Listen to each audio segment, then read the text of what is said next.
AI won't replace scientists. It's a misconception. I would say AI is more compressing uncertainty faster. This compendium of knowledge of information could really be right at your fingertips, in everyone's fingertips. You get this information not in a matter of weeks and months, but in minutes. That is really, to me, quite earth-shaking.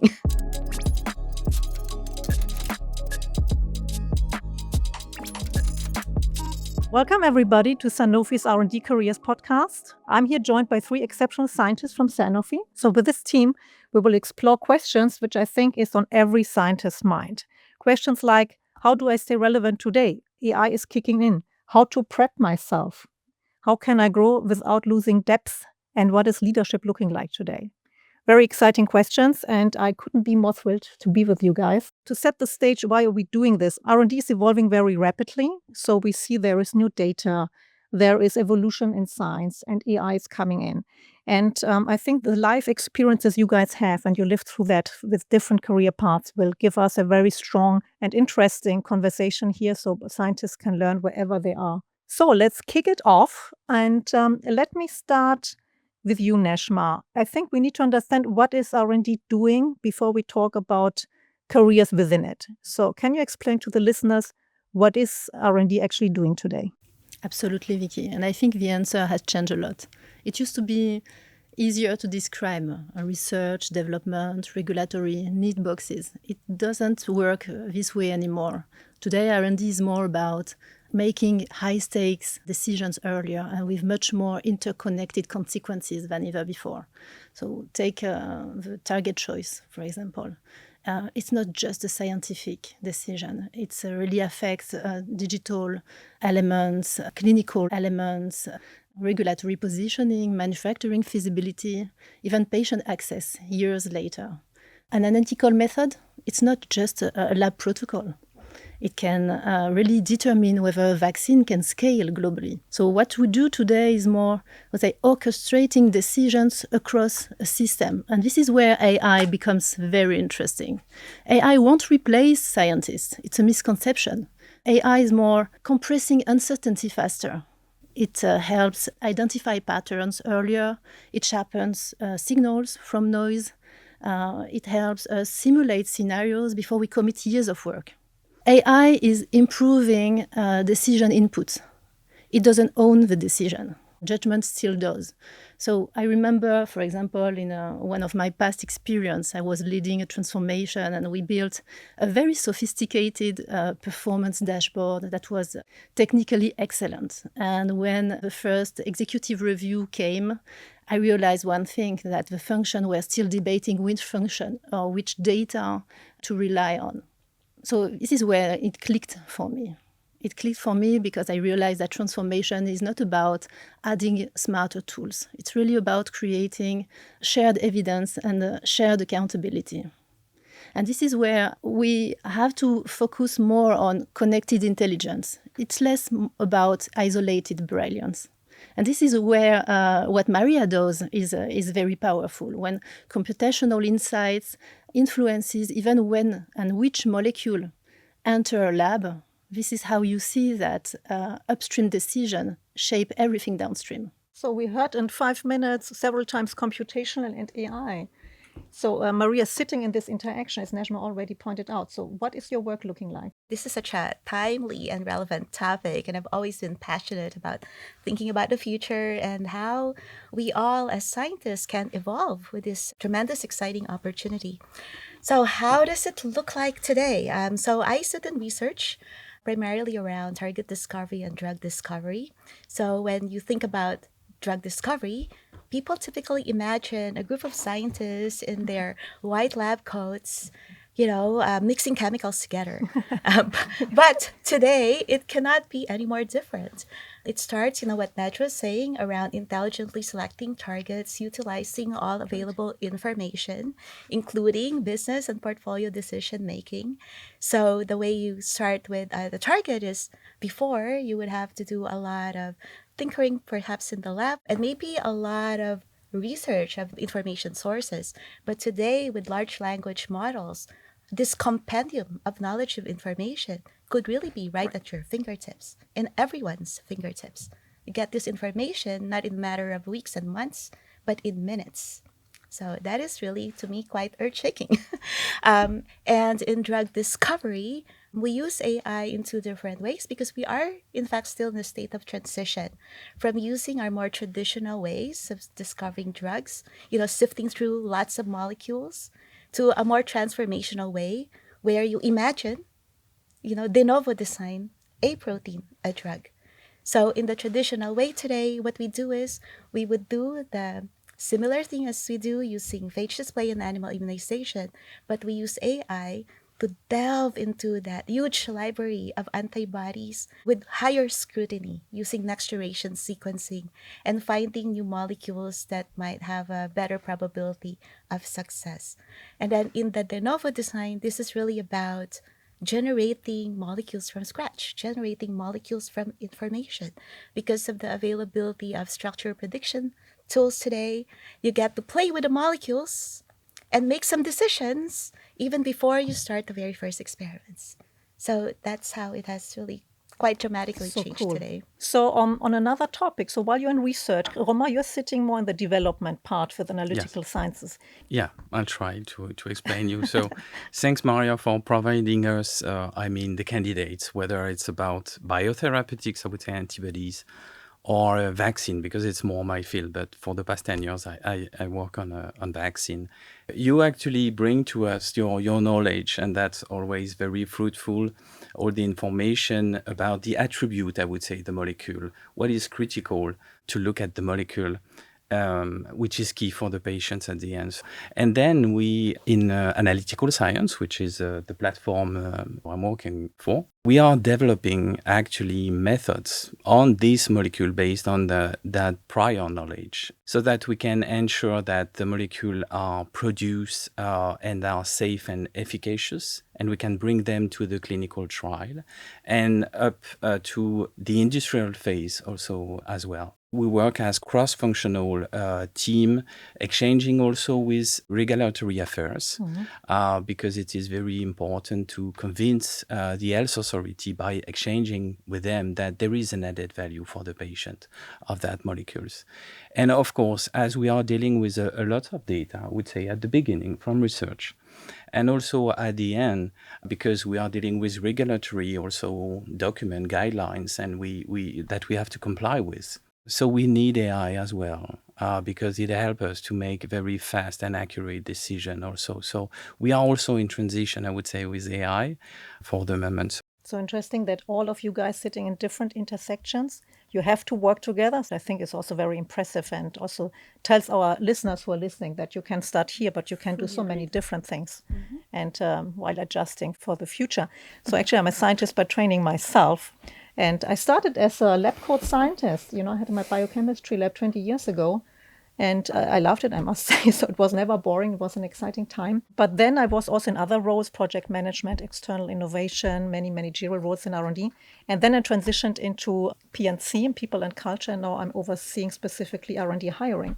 And it's fascinating to see what I saw before, understanding that there is scientific rigor. You need to have breakthrough innovation, but you need also to see today the evolution of those landscapes. And for me, this is a perspective which I consider a bit unique, that I see how things are changing, careers are shifting.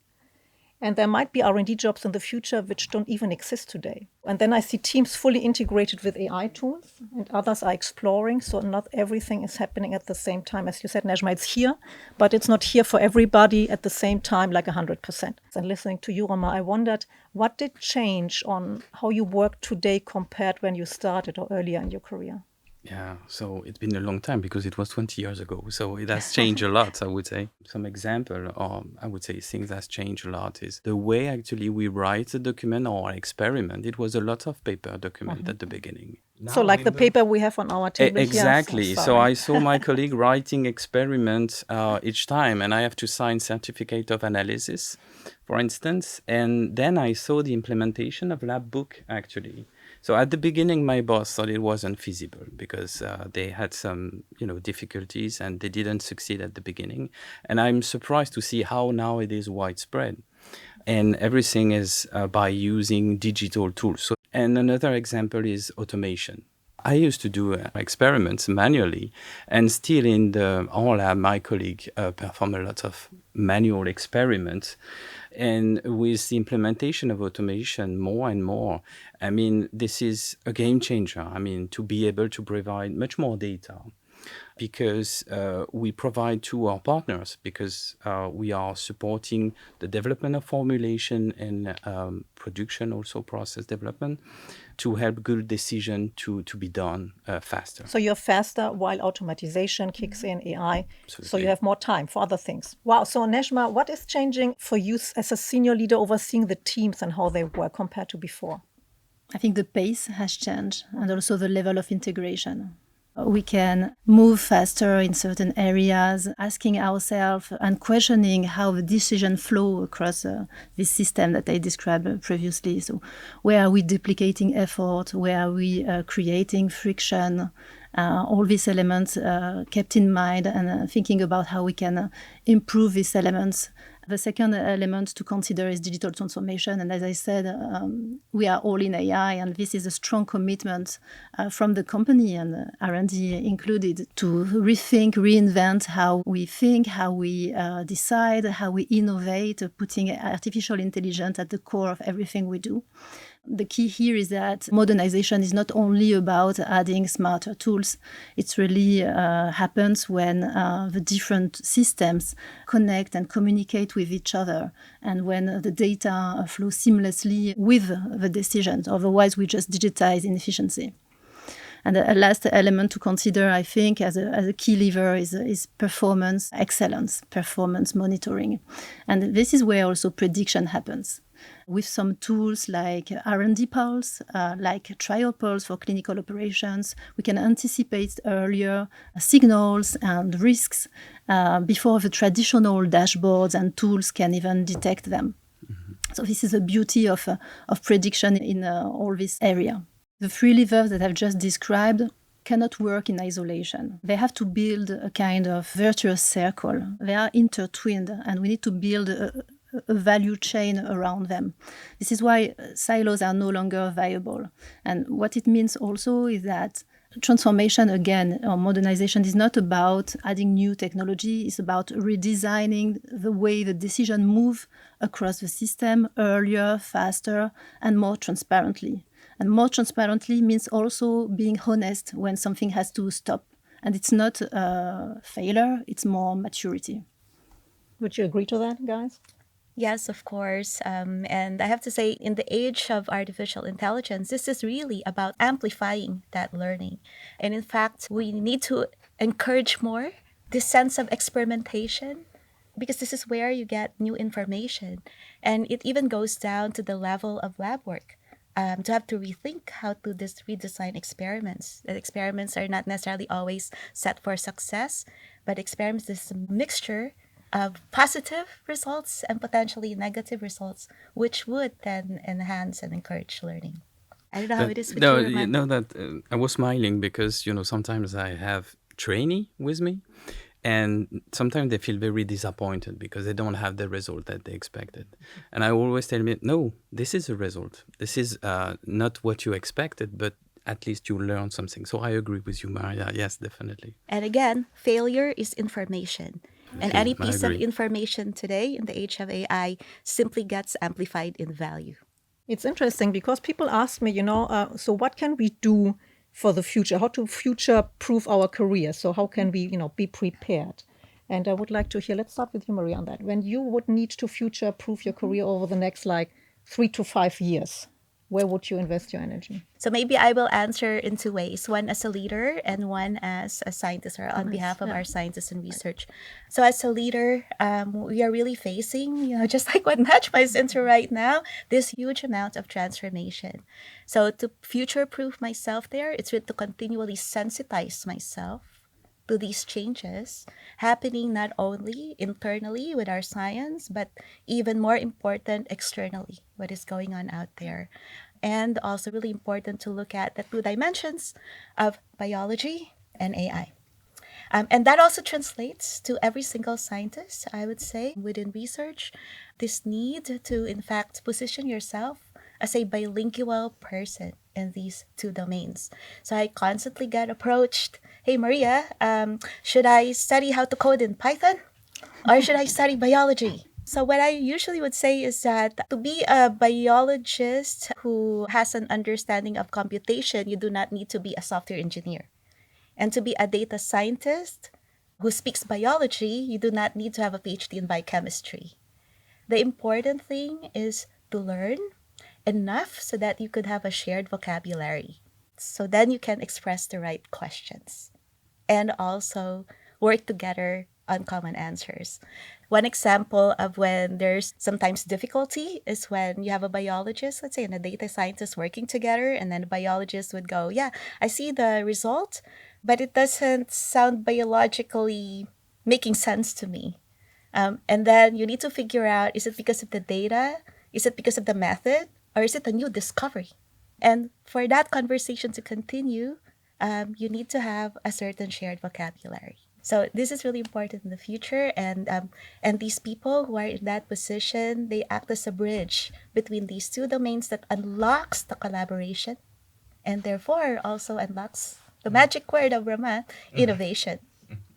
Yeah, this is interesting. And so what I hear is also you need to know your area of expertise. I mean, when you talk about analytical science, so it's not about AI coming in showing you how to do. You need to know your area at best and then introducing AI. And Vicky, you mentioned something important. Indeed, one has to establish their experience, maybe to best leverage AI. And this is a profile, but there are different profiles, I think, to consider. There is a kind of subtle pressure in R&D that growth means accelerated path. And I think sustainable careers are built on flexibility and this ability to adapt to your own strengths by developing them, but also evolving needs of the organization. Some people will go deeper in expertise and they will be excellent technically. And that's very important. That's a critical expertise. And by the way, AI increases value of true expertise. Some will become more connectors, translating biology into data or translating between science and regulatory. And some will go to leadership. And this is our role as leaders to respect these different trajectories and value them equally. You mentioned the word learning and your also personal experience where you also had to kind of cross domains.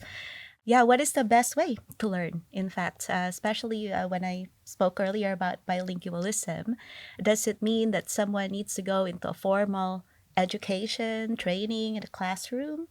And I would really love to share with everyone that I think in this next stage, at least in research, learning by doing is really more effective. So we need to have the deep expertise, you need to know your area before introducing AI. So scientists want to grow, right? Whether they are in the technical field, growing into a technical excellence path, or innovation or leadership roles, whatever it is.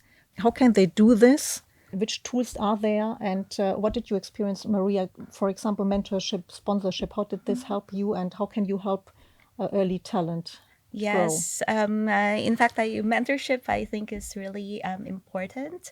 Sometimes, actually, I wish that, when I was still in college, I already had a mentor who was sitting in pharma, but it's never too late. So, in fact, at least in my career, there have been maybe a handful of mentors that really helped me in different stages and different areas of my learning. And what I felt really important was to actively seek that mentor. So you looked for the mentor yourself? Exactly. And also to look for mentors who are, a little bit outside of the periphery. Where you at in terms of science? Like, for example, you're in biology, but you would like to learn more about the computational digital We are back to aspects. expanding the perspective, right? Exactly, to expand the perspective. So get a mentor in the digital organization. And I'm also always happy to mentor yourself. To mentor myself. How many mentees do you have?